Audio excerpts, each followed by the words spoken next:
So today's topic is digestion and absorption. ये chapter NCERT का है, chapter number 16. So we will discuss here.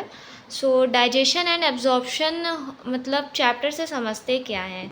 The process of conversion of complex substance to simple absorbable form is called digestion. कोई भी चीज़ जो हम लोग खाते हैं वो कॉम्प्लेक्स फॉर्म में है, वो ईज़िली डाइजेस्ट नहीं हो सकती कि हम लोग ने कुछ भी खा लिया तो वो डाइजेशन हो गया. तो उसको कुछ टाइम लगता है, कुछ प्रोसेस होती है. वो किसके थ्रू होती है? हमारे डाइजेस्टिव सिस्टम के थ्रू होती है. जब हम लोग कोई भी कॉम्प्लेक्स चीज़ खाते हैं उसका ब्रेकडाउन होता है, उसके बाद वो क्या होती है, हमारे बॉडी में एब्जॉर्ब होती है. तो ये हमारा ओवरव्यू है कि भाई हम डाइजेशन एंड एब्जॉर्प्शन क्यों ज़रूरी है. ये ह्यूमन फिज़ोलॉजी का पहला चैप्टर है NCERT का. पहले हम लोग डिस्कस करेंगे डाइजेस्टिव सिस्टम. तो डाइजेशन पढ़ने से पहले हमें ये पता होना चाहिए हमारा डाइजेस्टिव सिस्टम दिखता कैसा है, उसकी फिज़ोलॉजी क्या है, वो बहुत ज़रूरी है इस चैप्टर को पढ़ने से पहले. तो जैसे कि ये डायग्राम है, तो इसमें हमारा जो डाइजेस्टिव सिस्टम है वो दो चीज़ में डिवाइडेड है, alimentary canal and associated gland. Alimentary canal में आएगा हमारा पूरा माउथ से एनएस तक.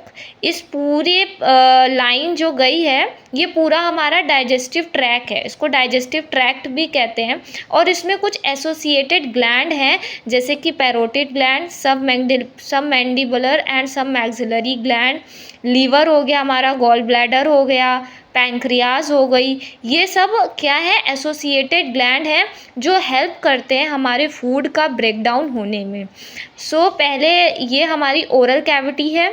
ओरल कैविटी में यहाँ पे एसोसिएटेड ग्लैंड मिल जाएंगे. जैसे यहाँ पे आ गया पैरोटिड ग्लैंड, ये सलाइवा सिक्रीट करता है हमारी ओरल कैविटी में, जिससे हमारा जो फूड है उसको मॉइस्चर मिलता है और वो ईज़िली हमारे ईसोफेगस से स्टमक में आ जाता है. पैरोटिड ग्लैंड का बहुत बड़ा रोल है, फूड को ऐसे फॉर्म में कन्वर्ट कर देता है जिससे हमारा जो फूड है वो ईज़िली हमारे ईसोफेगस में ट्रांसफ़र हो जाता है.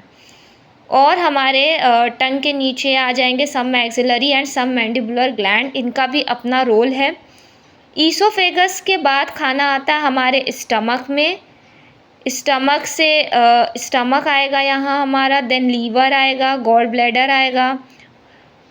उसके बाद डिओडेनम से अटैच्ड होती है pancreas, then transverse colon, ascending colon. पहले इस तरफ से है ये ascending colon, then transverse, then descending, rectum, NS.